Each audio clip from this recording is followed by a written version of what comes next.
Introduction to Judges. Sex and violence, rape and massacre, brutality and deceit do not seem to be congenial materials for use in developing a story of salvation. Given the Bible's subject matter, God and salvation, living well and loving deeply, we quite naturally expect to find in its pages leaders for us who are good, noble, honorable men and women showing us the way. So it is always something of a shock to enter the pages of the book of Judges and find ourselves immersed in nearly unrelieved mayhem. It might not gravel our sensibilities so much if these flawed and reprobate leaders were held up as negative moral examples with lurid, hellfire descriptions of the punishing consequences of living such bad lives. But the story is not told in quite that way.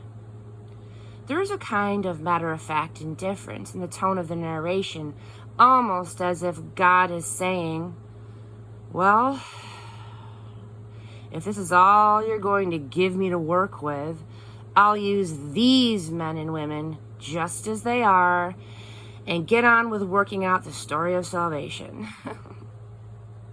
These people are even given a measure of dignity as they find their place in the story.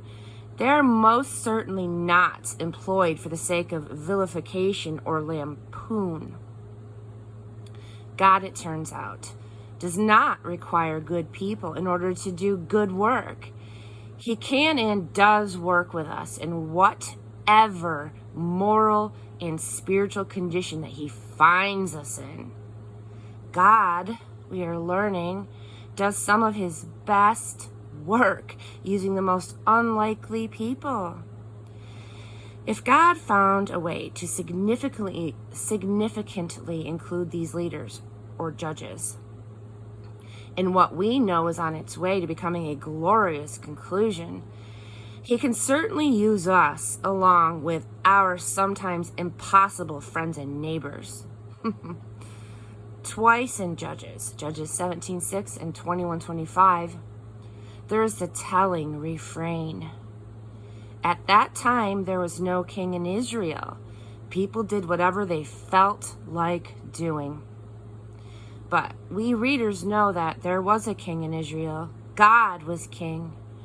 And so, while the lack of an earthly king accounts for the moral and political anarchy, the presence of the sovereign God, however obscurely realized, means that the reality of the kingdom is never in doubt.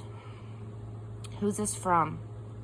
The unknown author wrote, sometime shortly after God finally granted His people's wish to have a human king, in the period described in 1st and 2nd Samuel. Things were more stable than in the Judges period.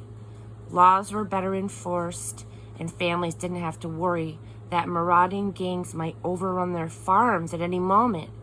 But the author of Judges had no illusions about kings. They were human, just like earlier leaders. So ultimately, the whole kingdom project still depended on God. Who's this to?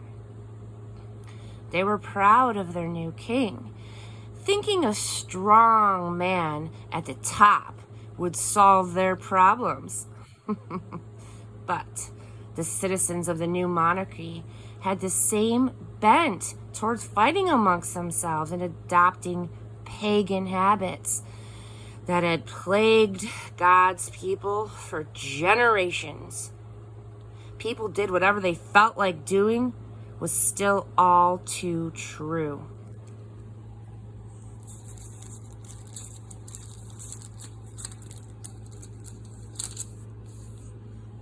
When was this written?